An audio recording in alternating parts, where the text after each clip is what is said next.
ಮುಡ್ಬಿ ಗ್ರಾಮದ ಹತ್ತಿಯಲ್ಲಿ ಬರುವ ರಸ್ತೆಯನ್ನು ವೀಕ್ಷಣೆ ಮಾಡಿದಾಗ ಮುಡ್ಬಿಯಿಂದ ಗುಲ್ಬರ್ಗ ಏನು ಹೋಗೋ ರಸ್ತೆ ಇದೆಯಲ್ಲ ಸಂಪೂರ್ಣವಾಗಿ ಹದಗೆಟ್ಟಿದೆ. ಸಂಪೂರ್ಣ ಅಂದ್ರೆ ಏನು ಸುಮಾರು ಒಂದು ವರ್ಷಗಳಿಂದ ಹದಗೆಟ್ಟಿರುತ್ತದೆ. ಇದು ಹದಗೆಳ್ಳಕ್ಕೆ ಕಾರಣ ಏನಂತ ಸಾರ್ವಜನಿಕರು ಹೇಳ್ತಾರ, ಇಲ್ಲಿಂದ ಎಲ್ಲ ಲೋಡೆಡ್ ಗಾಡಿ ಹೋಗ್ತಾವ ಸರ್, ದೊಡ್ಡ ದೊಡ್ಡ ಟಿಪ್ಪರ್ಗಳು ಹೋಗ್ತಾವ.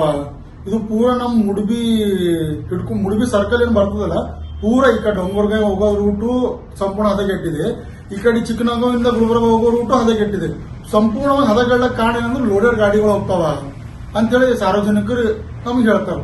ಅದೇ ರೀತಿಯಾಗಿ ನಾವು ಗ್ರಾಮ ಪಂಚಾಯತ್ ಅಧ್ಯಕ್ಷರಾದ ಯಶವಂತ್ ಕಾಂಬಳೆ ಅವರಿಗೆ ಕರೆ ಮಾಡುವ ಮುಖಾಂತರ ಕೇಳಿದೆವು, ಸರ್ ನೀವು ಯಾರ್ದಾರ ಗಮನಕ್ಕೆ ತಂದಿರೇನಿಲ್ಲ, ಯಾಕೆ ಈ ತರ ಹದಗೆಟ್ಟಿದ ರಸ್ತೆ ಅಂದ್ರೆ ಅವ್ರು ಹೇಳ್ತಾರ, ಸುಮಾರು ಸಲ ನಾವು ಮೇಲಾಧಿಕಾರಿಗಳಿಗೆ ಗಮನಕ್ಕೆ ತಂದಿದ್ದೇವೆ, ಅವರಿಗೆಲ್ಲ ಫೋಟೋಸ್ ಹಾಕಿದ್ದೇವೆ, ವಿಡಿಯೋಸ್ ಹಾಕಿದ್ದೇವೆ, ಇಲ್ಲೆಲ್ಲ ಈಗೆಲ್ಲ ಬಹಳಷ್ಟು ಆಕ್ಸಿಡೆಂಟ್ಗಳನ್ನು ಆಗ್ಯಾವ ಅಲ್ಲಿ. ನೋಡ್ರಿ ಅಲ್ಲಿ ಅದು ರಸ್ತೆ ಹಾಸ್ಪಿಟಲ್ ಹೋಗ್ತದೆ, ಸ್ಕೂಲಿಗೆ ಹೋಗ್ತದೆ, ಮತ್ ಮೇಲೆ ಅಂಗನವಾಡಿ ಕೇಂದ್ರಗಳದಾವ, ಮತ್ತ ಹಾಸ್ಟೆಲ್ ಅದ, ನೆಮ್ಮದಿ ಕೇಂದ್ರ ಅದ.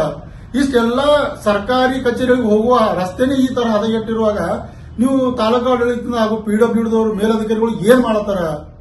ಇದು ಮುಂಬರುವ ದಿನಗಳಲ್ಲಿ ನೀವು ಎಚ್ಚೆತ್ಕೊಳ್ಬೇಕು. ಎಚ್ಚೆತ್ಕೊಳ್ತಿರೋದೇ ಇದ್ದಲ್ಲಿ ನಾವು ವಾಲ್ಮೀಕಿ ಚೌಕಿ ಮುಡ್ಬಿಗೆಲ್ಲ ಕುಂತು ನಾವು ಹೋರಾಟ ಮಾಡಬೇಕಾಗ್ತದೆ. ಉತ್ತರ ಕರ್ನಾಟಕ ನ್ಯೂಸ್, ಇದು ಕನ್ನಡದ ಉಸಿರು.